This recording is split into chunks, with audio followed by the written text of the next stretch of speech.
हाय, मैं रिंटू दास और आप लोग देख रहे हैं princess India business research. Business research में आज स्टॉक मार्केट का रिसर्च करूंगा, आईपीओ का बारे में रिसर्च करूंगा। आप लोग जो फाइनेंस में स्टॉक में इन्वेस्ट करना चाह रहे हैं, कर भी रहे हैं। जो जो लोग इतना दिन से करके आ रहे हैं, अभी मार्केट बहुत सारे डाउन में चला गया है। लेकिन आप लोगों को इन्वेस्ट करने से पहले मैं फ्री सजेशन देना चाहता हूँ। मैं 20 साल पहले से स्टॉक मार्केट को नहीं समझा था, लेकिन बिजनेस में इन्वेस्ट करना ये मैं जानता था, इन्वेस्ट भी करता था, लेकिन वो डायरेक्ट इन्वेस्ट होता था।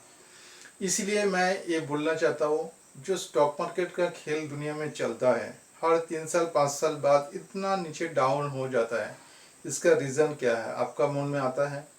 आपका आसपास में पड़ोसी में बहुत सारे लोग रिटायर का पैसा पूरा लगा देते हैं और एक टाइम जाके वो पूरा भिखारी जैसा हो जाता है। हमारा भी पड़ोसी में ऐसा बहुत सारे है।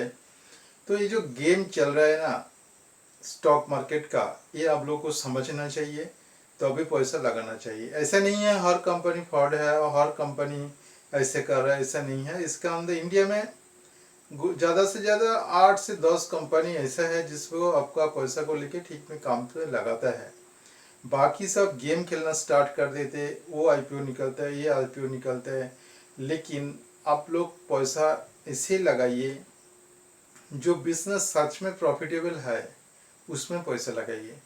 कौन 8,000 करोड़ फंडिंग उठा लिया, उसका बिजनेस बड़ा हो गया, उसमें पैसे लगा रहे, ऐसे मत कीजिए। जो 8,000 करोड़ 10,000 करोड़ उठा लिया, वो तो ऐसे ही ऋण में चल रहा है उस कंपनी। अगर आप लोग उस कंपनी में पैसे लगाएंगे, वो तो प्रॉफिटेबल है ही नहीं है। वो आप लोगों का पैसा को लेके वो दूसरा जगह में इन्वेस्ट करेगा, काल जाके 2 महीना हो गया, 6 महीना हो गया, इन्वेस्टर का पैसा चुकाने में लग जाएगा, तो प्रॉफिट कहाँ से आएगा? प्रॉफिट तो आएगा नहीं है। इसीलिए जो बिजनेस सच में प्रॉफिटेबल है, आपको भी याद करना चाहिए। रेगुलर जो आप यूज़ कर रहा है, दैनंदिन जिंदगी में आप लोगों का जो यूज़ हो रहा है, उसका कैटेगरी क्या क्या बिजनेस है, उसका रिलेटेड क्या क्या बिजनेस है। अगर वो प्रॉफिटेबल होगा, क्यों प्रॉफिटेबल होगा? क्योंकि माल बिकेगा, एक मार्जिन रहेगा, वो प्रॉफिटेबल है।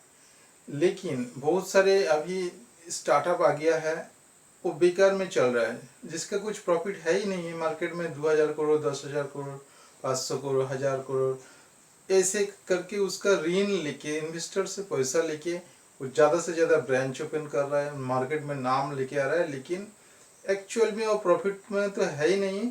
1,000 करोड़ का वो ऋण में है। इसी कंपनी में मत पैसा लगाइए, ये मेरा रिक्वेस्ट है। आप मिला के लीजिए। आज 2022 है, फिर 2-3 साल बाद आप देखिएगा, फिर शेयर मार्केट इतना डाउन में जाएगा, जो कितना लोग भिखारी हो जाएगा शेयर मार्केट में पैसा लगा के। हर कोई भिखारी नहीं होगा, क्योंकि वो दिमाग में बात करके सोच के अच्छा एनालिसिस का जो करते हैं शेयर मार्केट का, उसके पास जाके सलाह लेके वो पैसा लगाते हैं। लेकिन हर इन्वेस्टर एंड हर शेयर मार्केट जो एनालाइजर होता है वो सही नहीं होता है। वो गलत फायदा के, उसका फायदा के लिए आपको शेयर का पेमेंट किसी भी गलत कंपनी में लगा सकते हैं। इसीलिए आप एनालिसिस करना सीख लीजिए, कैसे एनालिसिस कर सकते। जो मार्केट में प्रॉफिटेबल है, होने वाला है, वो रिसर्च कीजिए कौन कौन प्रॉफिटेबल होने वाला है।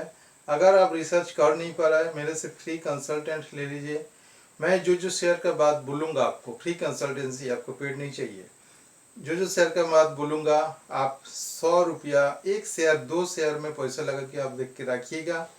अगला कुछ महीना में, कुछ सालों में वो प्रॉफिटेबल आपको देगा ही देगा। उसका बाद आप प्रूव कर लीजिए जो मेरा बात सही है, क्या ठीक है कि ठीक नहीं है। इसीलिए शेयर मार्केट में जो गेम चल रहा है, दुनिया का जो पैसा, भारत का जो पैसा बेकार में जा रहा है, ये आप सोचिए और ठीक से पैसे लगाइए। जय हिंद।